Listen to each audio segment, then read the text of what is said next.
артынан осыншама халқы қимастықпен қоштасып тұрғанда Батырхан ешқашан көңілден өшпейді де, кетпейді де.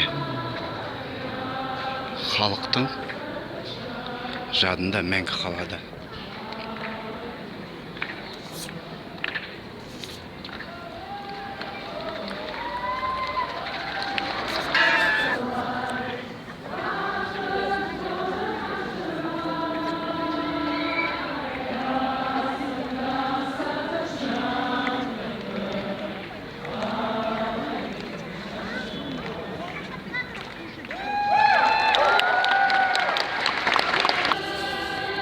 Батырхан Шүкеновтың қазасына жиналған жұрт 2015 жылғы 29 сәуір Алматы Республика алаңы.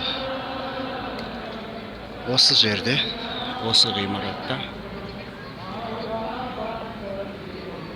алғаш 80 жылдан бастап халыққа таныла бастаған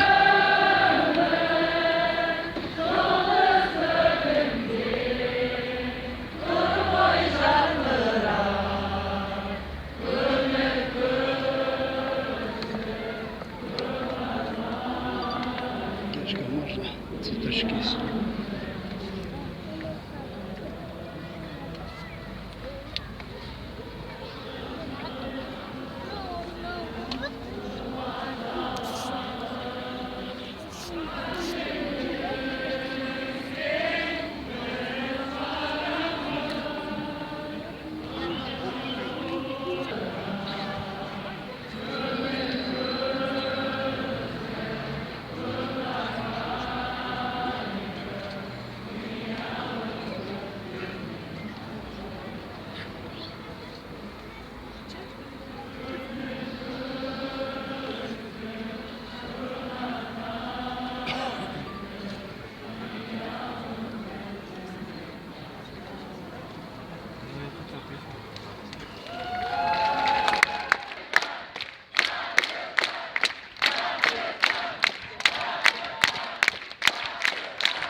Батырхан